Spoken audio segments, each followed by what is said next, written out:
The title of Module 6 is Aggregate Blending. In this presentation, we will learn how aggregates are combined at the plant to create a composite mixture, and then we're going to do 2 aggregate blending practice problems. Pay close attention because you might just see this again on the exam. I'm Kirsten Fowler. I'm the Executive Director of the Asphalt Pavement Association of Indiana. Like many of you, I began my career working hands-on in an asphalt laboratory, both designing and providing QC production testing on asphalt mixtures. In the years since I've been in the industry, I've found that hands-on experience that I got very early on in my career has been some of the most valuable to me in really understanding what makes up a quality asphalt pavement and makes our roads last for a long time. So what is aggregate blending? Aggregate blending is the process of taking many different types and sizes of aggregates and also recycled asphalt pavement, which is known as RAP, and combining them in such a way that you're able to achieve the mixture properties that you're looking for. So for example, base mixtures are going to have much larger aggregate particles than what's on the surface of the road. A high volume interstate mixture is going to require a lot of different aggregate type particles than what you're going to have on a low volume parking lot. You're going to need friction resistant aggregates and aggregates that are going to hold up under much larger loadings. So in fact, an aggregate mixture may be made up of anywhere from 5, 6, even more different types of aggregates in the blend. During production, these aggregates are loaded into the cold feed bins that you see in the picture. You're going to drop down onto a weigh belt below to create the proportion of aggregates that are specified in the design. They then travel all the way down the conveyor to be dried. They get mixed with the liquid binder in the drum, and that's how you end up with the asphalt mixture that you want for your desired purpose.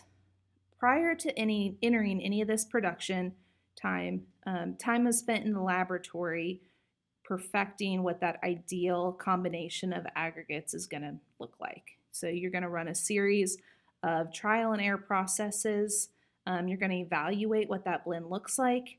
And so today we're going to calculate a mixed design blend by hand so that you can see that evaluation process from start to finish.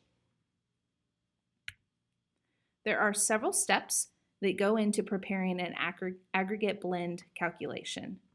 So the first and most important step is to make sure that you have a very uniform, consistent aggregate product.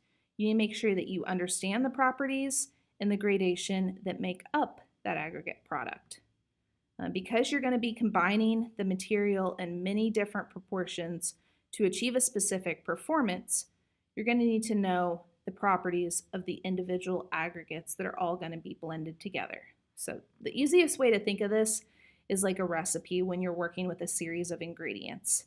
If the quality and the taste is going to vary within each ingredient from recipe to recipe, you're not going to have a very consistent tasting cake when you get to the end.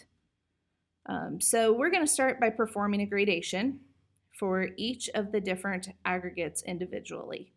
So that's step 1. You're going to do the gradation. You're going to figure out your sieve data. From there, you're going to move on to these subsequent steps. The first 3 steps are part of what you've already learned in Module 3. Those are a basic gradation problem. Steps 4 and 5 are what we use to take this basically to the next level and create a blend. So let's work through a practice problem from start to finish. This is a fairly basic one in that we just have a number 11 stone. We want to combine 55% of that with sand, 45% of the sand. So step 1 is going to be to complete the yellow highlighted columns. You're going to want to do that for both aggregates. The way to do that is to take the total weight and subtract the weight retained on each sieve to fill in that total weight passing column. This is going to be cumulative as you work down. So for an example, let's look at the number 11 stone. Your total weight is 2,440.3. You're going to subtract For that first column, subtract 0. That one's easy. 440.3. Moving down to the 3/8 inch, 440.3 minus 93.5 is 2346.8. And then the next one, the number 4, is when you're going to be needing to use that cumulative weight passing number. So you don't want to use the 2440.3. You want to use the number that you had just found in that above row. So you're going to take 2,346.8 minus 2,157.1. And the answer is 189.7. So at this time, go ahead and pause the video and work through these yellow columns on your own.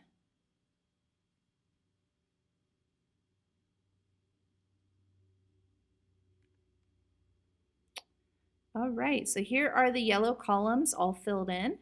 Did you hopefully get all the right answers? Let's go on to the next step. We're now going to complete the green column that are shown here. So to complete this step, you're going to take the total weight passing column numbers that you just calculated, and you're going to divide that by the total weight of the sample before then converting to a percentage by multiplying by 100. So we're going to look at the 3/8 inch sieve of the number 11 stone as an example. 2346.8 was the total weight passing. You divide that by the total weight of the sample, 2,440.3, and that's 0.962. To convert it to a percentage, multiply by 100, and your answer is 96.2. So at this time, go ahead and pause the video and fill in all of the cells that are highlighted green.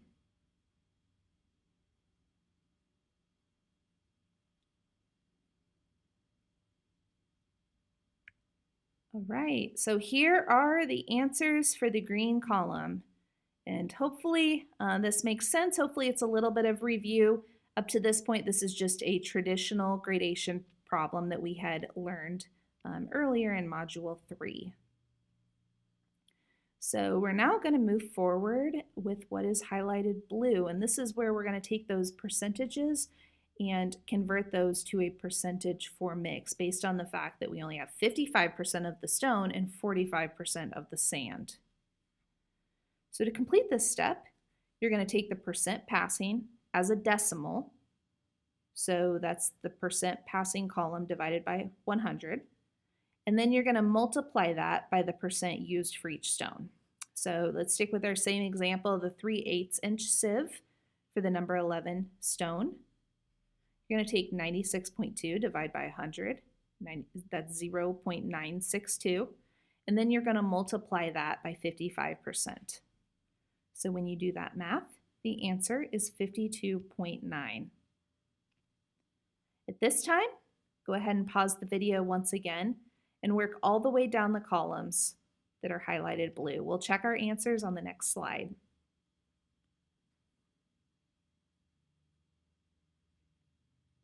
As you can see here, here are the blue columns all the way filled in. So we have just one final step before we complete this aggregate blending problem. If you're keeping up so far, you're doing great because we're almost done with this problem. The final step is going to be to fill in this orange column, which is the combined gradation percentage.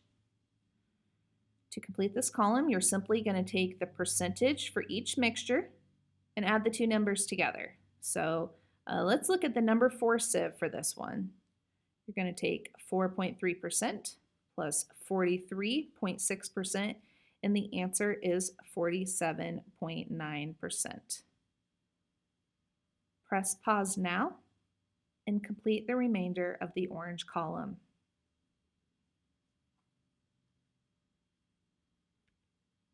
Okay, here is the orange column completely filled in. If all this made sense, you were able to keep up, then you should have no problem with this type of problem when you see it again on the exam. Here is the problem in its entirety.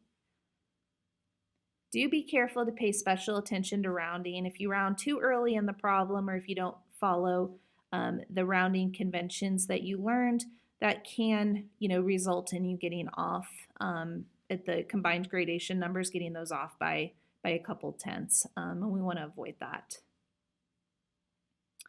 So that was our example problem number 1 from our math packet.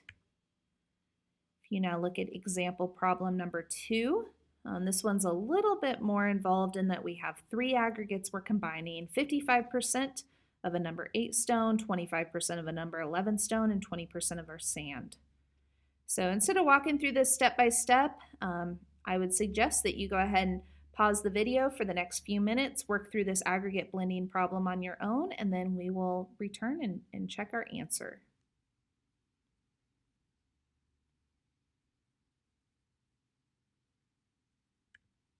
Okay, here are the answers for the second aggregate blending problem. And if you successfully were able to get everything right through the combined gradation percentage column, great job.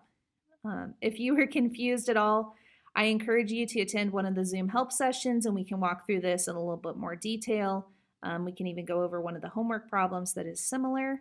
But hopefully you found this pretty straightforward and that it made sense and that you learned how to complete an aggregate blending problem. So with that, you've now completed module number 6. And you can move on to module 7, which is going to cover inspection and calibration of asphalt plants.